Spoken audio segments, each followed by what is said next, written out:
নমস্কার, আমি ডাক্তার ভীম নস্কর আর আপনারা দেখছেন আপনাদের ইউটিউব চ্যানেল এসএইচকে হোমিওপ্যাথি। এবং এসএইচকে হোমিওপ্যাথি চ্যানেলে ইউটিউব তথা সমস্ত দর্শক বন্ধুকে জানাই আরও একবার আন্তরিক শুভেচ্ছা ও ভালোবাসা। আমি হোমিওপ্যাথি প্র্যাকটিস করি কলকাতা লেদার কমপ্লেক্স এরিয়া তথা দক্ষিণ চব্বিশ পরগনা।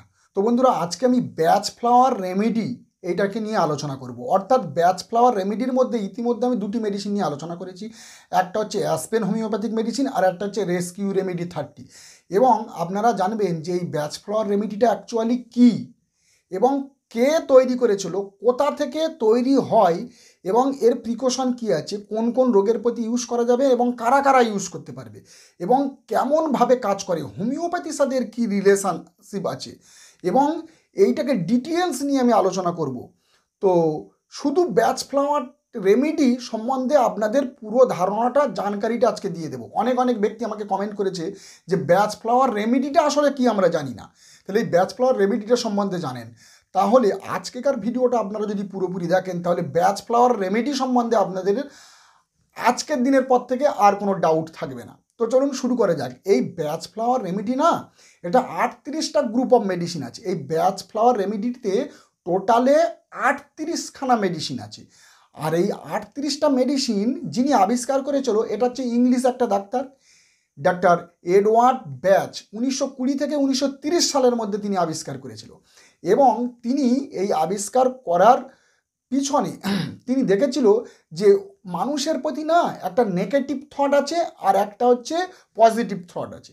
তাহলে এই নেগেটিভ ইমোশনালটা যদি বেশি পরিমাণে বেড়ে যায়, অনেক দিন ধরে যদি চলতে থাকে, আর পজিটিভটা যদি কমে যায়, তাহলে তার মধ্যে বিভিন্ন রকমের সমস্যা ডেভেলপ করবে, সাইকোলজিক্যাল সমস্যা।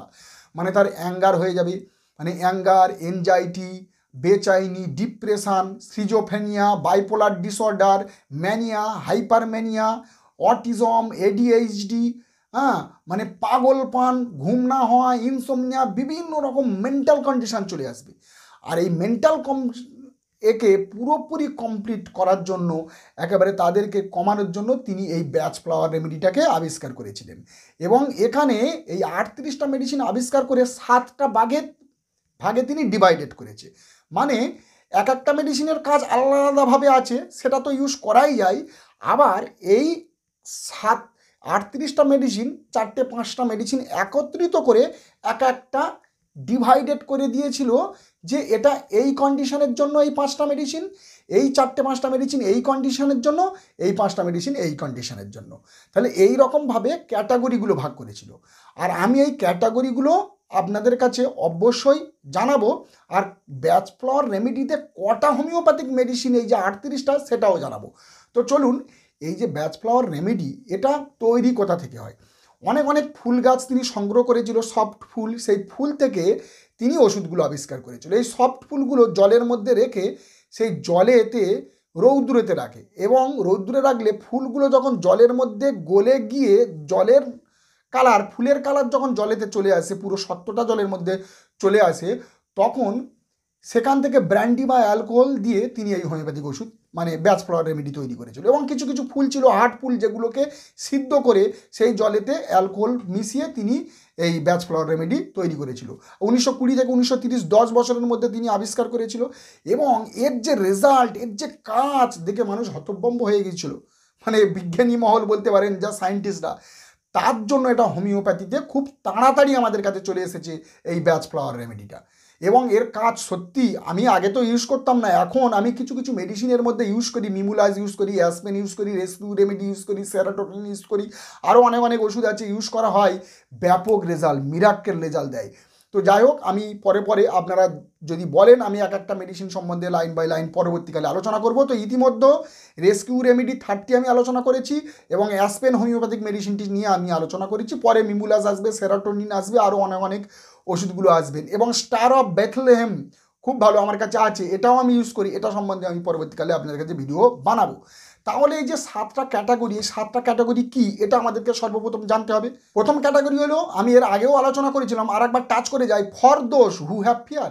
মানে তার যে ভয়, পেশেন্ট এসে বলতেছে আমার খুব ভয় লাগছে, না কিসে ভয় লাগছে আমি জানি না, কিসে ভয়, এটা হচ্ছে for those who have fear. দ্বিতীয়ত for those who suffer uncertainly, মানে পেশেন্ট বুঝতেই পারছে না যে বর্তমান সিচুয়েশনে আমার কি করা উচিত বা আমি কি করব, কি করতে হবে, সে কিছু বুঝতে পারে না। Insufficient interest in present circumstances, মানে ব্যাপারটা হলো যে বর্তমান পরিস্থিতিতে, বর্তমান অবস্থাতে আমাকে কি করা উচিত, মানে অপর্যাপ্ত আগ্রহ, মানে আমি সন্তুষ্ট নয়, বর্তমানেতে আমি সন্তুষ্ট নয়, আমার যা আছে আরও কিছু দরকার হয়। তো ধরো লনিনেস, মানে নিজেকে সবসময় একা একা লাগে, মানে সবসময় মন খালি খালি উদাস একা একা ভাব লাগে। আমি পুরো শর্টকাটে আপনাদের কাছে আলোচনা করতেছি, পরবর্তীকালে ডিপে আলোচনা করা হবে। Over sensitive two influence and ideas, মানে 5 নম্বর, মানে যে কোনো জিনিসের প্রতি তার ওভার সেন্সিটিভ হয়ে যাওয়া। নেক্সট বলবো ডেসপন্ডেন্সি, ডেসপেয়ার, তার জীবনে আর যেন কোনো আশা বেঁচে নেই।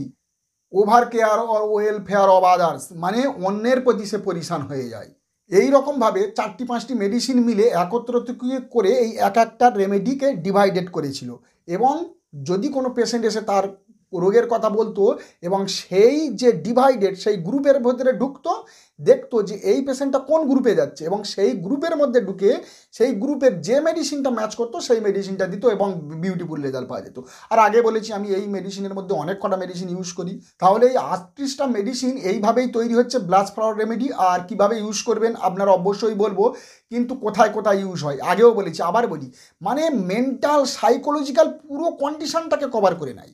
দীর্ঘদিন ধরে সে ম্যানিয়ার ওষুধ খাচ্ছে, ঘুমের ওষুধ খাচ্ছে, সেখানে তো সাইড এফেক্ট আছে, সেই ওষুধটা না খেলে তার ঘুমাবে না, কিন্তু এই ওষুধ ব্যাচ ফ্লাওয়ার রেমেডি ইউজ করলে তার ম্যানিয়া বা হ্যাবিট হবে না, তার কিন্তু খুব তাড়াতাড়ি রেজাল্ট দেবে, খুব দ্রুত রেজাল্ট দেবে তাকে।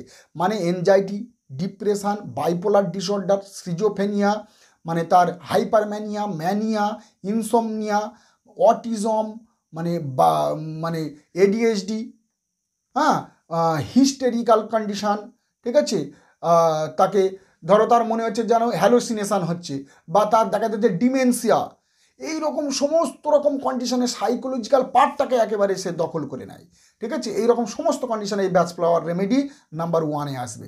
কিন্তু আমি বলবো এটা কিন্তু কনস্টিটিউশনাল রেমেডি নয়, এগুলো আপনাকে দ্রুত কম করাবে, দ্রুত আপনাকে উপকার দেবে, আপনি রিলিভ হয়ে যাবেন, কিন্তু সারাতে গেলে হোমিওপ্যাথিতে ধাতুগত চিকিৎসা করতে হবে। এইবারে বলবো ব্যাচ ফ্লাওয়ার রেমেডির সাথে হোমিওপ্যাথির সম্পর্ক কী। দেখুন, হোমিওপ্যাথির সিস্টেমটা নির্ভর করে একটা মেন্টাল সিমটমের উপরে এবং ফিজিক্যাল সিমটমের উপরে নির্ভর করে, তবে mental symptom more than enough. মানে আপনি দেখবেন কেন সাহেব বলে গেছে, বা অনেক ডাক্তার আমাদের কাছে বহুকাল আগে থেকে বলে গেছে, হয়তো আমি কেন সাহেবের নাম করলাম, তিনি বলে গেছে যে মেন্টাল সিমটম, ফিজিক্যাল সিমটম 10টার থেকে একটা স্ট্রং মেন্টাল সিমটম যদি পেয়ে যায়, সেটাই হচ্ছে রোগ সারাতে সব থেকে আগে চলে আসে। এবং দেখা যায় যে কনস্টিটিউশনাল ডায়াগনোসিস করতে গেলে, ফ্যামিলি হিস্ট্রি নিয়ে ডায়াগনোসিস করতে গেলে এবং ধাতুগত চিকিৎসা করে তাকে পুরাতন রোগকে সারাতে গেলে কিন্তু মেন্টাল সিমটমের উপরে আমাদের আগে লক্ষ্য রাখতে হবে। আর হোমিওপ্যাথিটা হচ্ছে ঠিক এই জায়গাটায় চলে আসে, মেন্টাল সিমটমের উপরে পুরাতন রোগের ক্ষেত্রে আমরা ইউজ করতে পারি। আমি এখানে একটু আলাদাভাবে বলি, যারা প্রতিদিন সাইকাট্রিকের মেডিসিন খাচ্ছে, ঘুমের মেডিসিন খাচ্ছে, নার্ভের মেডিসিন খাচ্ছে, তাদের তো ব্যাড এফেক্ট আছে, তাদের তো হ্যাবিট হয়ে যাবে, ওই ওষুধ না খেলে আর কাজ করবে না। তাদের ক্ষেত্রে নাম্বার 1 ওষুধ বলবো ব্যাচ ফ্লাওয়ার রেমেডি। কোথায় না কাজ করে? দুঃখ, কষ্ট, শোক, তাপ, হিস্টেরিয়া, মানে চিন্তা ভাবনা, ঘুম না হওয়া, পাগলপন হয়ে যাওয়া, উন্মাদ হয়ে যাওয়া, বিভিন্ন রকম কন্ডিশন এই ব্যাচ ফ্লাওয়ার রেমেডি দ্রুত পেশেন্টকে ওই যে অ্যাকুইট কন্ডিশনের সিচুয়েশান থেকে বার করে নিয়ে চলে আসে। আমি দেখেছি বহুদিনের অ্যালোপ্যাথি ওষুধ খাওয়া পেশেন্ট এই ব্যাচ ফ্লাওয়ার রেমেডিতে অনেক পরিমাণে ভালো আছে, এবং হোমিওপ্যাথিতে খুব দ্রুত, মানে এই ব্যাচ ফ্লাওয়ার রেমেডি খুব দ্রুত ফাস্ট কাজ করে। এইবার অনেকের প্রশ্ন, হোমিওপ্যাথি এবং অ্যালোপ্যাথি কি একসাথে ইউজ করা যাবে? হ্যাঁ, অবশ্যই আমি ইউজ করি এবং ইউজ করা যায়, আর এর কোনো হ্যাবিট হয় না, এর কোনো সাইড এফেক্ট নেই। যদি প্লান্ট কিংডমের ওষুধ, কোনো সাইড এফেক্ট নেই এবং এর কোনো ব্যাড হ্যাবিট হয়ে যায় না যে দীর্ঘদিন খেতে হবে। তো এদের ডোজ যদি বলি, তো ছোটরা 2 ফোঁটা এবং বড়রা 4 ফোঁটা, বলুন ওভারঅল ছোটরা 1 ফোঁটা এবং বড়রা 2 ফোঁটা, এই যে 30 যেমন নেয়, তো সকাল দুপুর সন্ধ্যা আপনারা নিতে পারেন। তো যেহেতু ব্যাচ ফ্লাওয়ার রেমেডি আমি এইভাবে দিই, দ্রুত রেজাল্ট পাই, বা গুলিতে যদি মিক্স করে নেয় তো 30 নম্বর গুলি 4টে, 20 নম্বর গুলি 4টে করে খান আপাতত, তো তাতেও খুব ভালো রেজাল্ট দেবে। আপনি দীর্ঘ 10 দিন 15 দিন খেলেন, কমে গেল, আবার বন্ধ করে দিলেন, কোনো অসুবিধা নেই, তেমন কোনো সাইড এফেক্ট নেই। তো বন্ধুরা, এই পর্যন্ত দেখা হবে একটি নতুন ভিডিওতে। যারা আমার চ্যানেলে নতুন, অবশ্যই চ্যানেলটা সাবস্ক্রাইব করবেন, লাইক করবেন, বেল আইকনটি প্রেস করবেন, যাতে এরকম ধরনের ইনফরমেটিভ ভিডিও সবার আগে আমি আমাদের মোবাইলে পৌঁছে দিতে পারি। যতক্ষণ একটা নতুন ভিডিও নিয়ে আসি, ততক্ষণ আমরা সুখে থাকবেন, ভালো থাকবেন, নমস্কার।